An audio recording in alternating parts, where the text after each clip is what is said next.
요즘 마트나 편의점 가면 일반 상품보다 유독 싼 상품들이 보이죠? 프라이빗 브랜드, 일명 PB 상품이라 부르는 것들인데요. 일단 저렴한 가격에 한번 반하게 되고, 요즘엔 일반 제품들보다 질이 더 좋아 보이는 것들도 나와서 한 번 더 반하게 돼요. 소비자 선택권이 한층 더 넓어진 것으로 보이죠. 근데 이런 궁금증도 듭니다. PB 상품이 어떻게 일반적인 제품들보다 더 싸게 팔리는 걸까? 여기엔 비용을 줄이는 각종 노하우들도 있지만, 사실 그 이면엔 누군가 줄어든 가격을 감내하는 문제도 생기고 있어요. 저희 넘버스에서 PB 상품이 어떻게 싸게 팔리는지를 정리해봤습니다. 오늘날 PB 상품을 파는 대표적인 곳이 바로 이마트나 롯데마트, 홈플러스 같은 대형마트들이죠. 이들은 우리나라 PB 상품의 성장을 이끈 시초면서 동시에 최근까지도 이 시장의 성장을 주도하고 있어요. 실제로 우리나라 주요 대형마트의 연매출 가운데 PB 상품의 비중이 20%에 달한다고 하죠. 이마트의 대표적인 PB 브랜드인 노브랜드의 경우 전국에 300개 매장을 두고 전문점 체제로도 운영되는데, 이곳들은 연매출 1조 원에 최근 들어 흑자 전환에도 성공했다고 해요. 또 오프라인 PB 상품의 대표적 강자가 바로 편의점이죠. 도시락, 샌드위치, 라면은 물론 과자나 음료수, 주류 등에서 기존 상품과는 차별화된 독특한 상품들을 내놓고 있어요. 실제로 국내 3대 편의점 매출 가운데 PB 상품 비중이 무려 30%에 달한다고 전해지죠. 그런가 하면 온라인에선 쿠팡이나 마켓컬리 같은 이커머스 업체들이 두각을 드러내고 있어요. 쿠팡의 경우 중소기업들과 콜라보한 PB 상품 개수가 무려 4천여 개나 된다고 하고요. 마켓컬리도 출시 2년 만에 PB 상품 누적 판매량이 200만 개를 넘었다고 하죠. 실제로 국내 PB 시장은 규모면에서 정말 빠르게 커왔는데요. 2008년 3조 6천억 원에서 2013년 9조 3천억 원을 돌파했고요. 현재는 10조 원을 훌쩍 넘었을 것으로 추정되죠. 또 단순히 시장 크기 말고도 질적으로도 성장하고 있는 상태예요. 대표적인 상품이 바로 라면인데요. 기존엔 평범한 인스턴트 라면이나 짜장라면, 비빔면 수준이었는데, 이젠 까르보나라 면이나 김치찌개 라면, 유명 요리사나 요식업체와 콜라보한 독특한 상품이 나오면서 소비자의 다양한 기호를 충족하고 있죠. 또 편의점에서 파는 수제 맥주도 인기죠. 코로나19 이후 혼술 트렌드가 많이 퍼졌는데, 편의점 업체들이 수제 맥주 업체들과 손잡으면서 그 시장을 적극 공략했어요. 실제로 지난해 편의점 수제 맥주 시장은 예년 대비 200% 넘게 성장했다고 하고요. 또 PB 상품은 가전시장도 점령 중이죠. TV나 모니터, 전기포트, 청소기 등 필수 가전 쪽을 중심으로 기존 가전들보다 훨씬 더 저렴한 PB 상품들이 나오면서 소비자의 눈길을 끌고 있죠. 정리하면 이래요. 기존 PB 시장이 별다른 차별성 없이 오로지 가격만으로 밀어붙였다면, 최근 들어선 가성비뿐 아니라 매력적인 상품을 출시하는 쪽으로 진화하고 있다고 볼 수 있을 것 같습니다. 근데 사실 우리나라는 PB 시장이 빠르게 성장한 반면 그 역사가 길지는 않은 편입니다. PB의 기원을 들여다보면 거의 150년 전으로 내려가는데요. 1869년 세워진 영국의 식품 유통업체 세인스버리가 코카콜라와 유사한 디자인의 콜라를 출시한 게 시작이었어요. 카피 상품으로 소비자를 끌어들이려 한 건데, 그게 호응을 얻으면서 조금씩 시장이 커갔던 거죠. 이후 PB는 유럽과 미국 등 선진국을 중심으로 점점 퍼지게 됐는데요. 특히 1900년대 중반 이후로 세계 경제가 전쟁, 불황, 저성장이 맞물리면서 상대적으로 구매력이 약해진 소비자들이 저렴한 PB 상품을 선택하기 시작한 게 이 시장의 성장의 원인으로 거론되고 있어요. PB 상품을 취급하는 세계적인 업체는 영국 테스코, 독일 알디, 미국 코스트코 등이 있는데요. 이 가운데 알디의 경우 전 세계 매장 수만 1만여 개에 육박하고요. 여기서 취급되는 상품의 90%가 PB일 정도로 PB 중심으로 비즈니스가 돌아가고 있어요. 알디가 워낙 가성비 있는 상품을 잘 취급하다 보니까 우리나라에서 가성비라는 말과 비슷한 의미를 가진 알디화라는 말이 쓰일 정도죠. 실제로 오늘날 전 세계 소매 판매 가운데 PB 비중은 16%를 넘는데요. PB의 발상지인 영국을 비롯해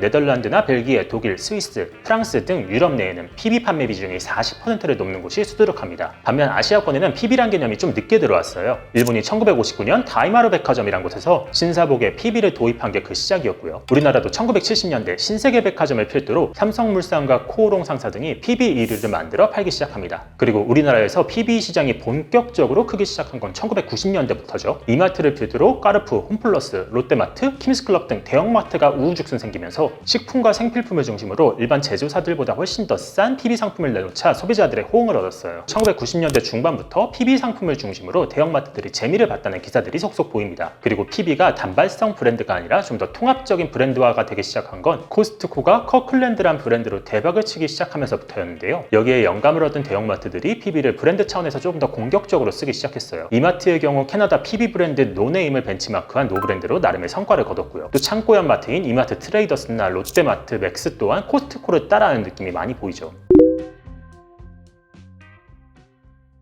근데 이 대목에서 궁금증이 하나 생겨요. 어떻게 유통사들은 PB 상품을 제조업체의 MB보다 훨씬 더 싸게 팔 수 있었을까? 유통사들이 취급하는 PB 상품의 면면을 잘 살펴보면요, 그 답을 찾을 수 있어요. 식품과 공산품 같이 대량 생산하고 대량 소비하는 것들이 대부분이니까 바잉 파워를 갖춘 유통사들이 제조업체들에게 많이 사오면서 조금 더 싸게 때울 수가 있는 거죠. 또 유통사들은 제조업체와 협력해 상품을 직접 만들어 파니까 이 과정에서 중간 유통 마진을 줄일 수 있다는 강점도 생기고요. 또 PB의 특성상 천편일률적인 디자인에 이름만 박아 넣어도 잘 팔리다 보니까 일반 제조업체들보다 브랜딩이나 마케팅, 판촉 비용을 훨씬 더 덜 쓸 수 있게 됐어요. 그리고 또 한 가지 주목할 부분은 유통사들이 PB 상품에서 꼭 이익을 내지 않아도 된다는 점이에요. 소비자를 끌어들이기 위해 PB 상품을 미끼 상품처럼 운영하더라도 다른 상품에서 마진이 남을 수 있으니까 그만큼 일반적인 제조업체에 비해 훨씬 더 싼 상품을 내놓을 수가 있는 거죠. 소비자원 조사에 따르면요, PB 상품은 제조업체 MB 상품에 비해 22.1% 저렴했다고 하고요. 심지어 동일 제조사의 주요 원료가 같은 PB 상품이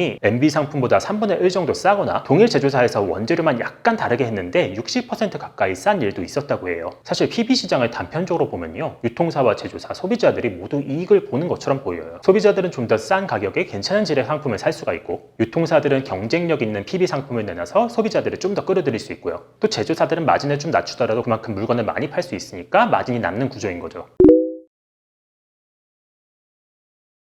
근데 다만 PB 시장의 경쟁이 점점 더 과열되면서 최근 들어서 제조사들이 피해를 본다는 이야기들이 속속 나오고 있어요. 예컨대 PB를 만들기 전에는 제조사들이 자신들이 파는 상품의 가격을 유통사한테 제시할 수 있었다면, PB 상품이 생긴 뒤로는 유통사들이 PB 상품을 앞세워서 제조사들의 MB 상품을 밀어내는 일이 생길 수 있다는 거죠. 또 상대적으로 경쟁력이 약한 중소 제조업체의 경우 제조사가 그 가격에 상품을 팔면 손실이 발생할 수 있음에도 울며 겨자 먹기로 유통사가 제시한 가격을 받아들일 수밖에 없는 거죠. 한국개발연구원 조사에 따르면요, PB 매출 비중이 1%포인트 늘 때마다 유통사는 매출과 이익이 모두 늘어나지만 제조업체는 오히려 매출이 큰 폭으로 줄어들고 이익도 개선되지 못했다고 해요. 유통사한테 워낙 싼 가격에 물건을 납품해야 되니까 많이 팔아도 도리어 매출이 줄어들게 되고, 여기에 제조사들이 원래 팔던 MB 제품 또한 PB 제품이 많이 팔리면서 상대적으로 덜 팔리게 되니까 제조사들로선 그만큼 손실을 볼 수밖에 없는 구조인 거죠. 이런 문제는 법적 이슈로까지 대두되고 있어요. 최근 GS25가 도시락 납품업체의 판촉비 등의 명목으로 돈을 받았다가 200억 원이 넘는 과징금을 맞았고요. 쿠팡도 자사 PB 상품에 허위 리뷰를 작성해 제조사들의 ND 상품보다 위로 끌어올렸다는 혐의로 공정위 조사를 받기도 했죠. 다시 말해 우리가 저렴하게 PB 상품을 사는 이면엔 유통사와 제조사 간 불평등한 관계가 숨어있지 않나 싶습니다. 물론 그렇다고 저희가 PB 상품을 배제하고 무작정 비싼 상품을 사야 되는 건 아니지만, 이 영상을 보신 분들이라면 나중에 PB 상품을 구매할 때 좀 찜찜한 생각이 들 수도 있을 것 같아요. 아무쪼록 앞으로 불공정한 거래가 이루어지지 않도록 정부가 적절하게 교통정리를 해줘야 되지 않나 싶습니다. 하시고 싶은 말씀, 궁금하신 내용 댓글로 달아주시면 저희가 취재해 답변해 드릴게요. 이번 넘버스에서 저희가 준비한 이야기는 여기까지입니다.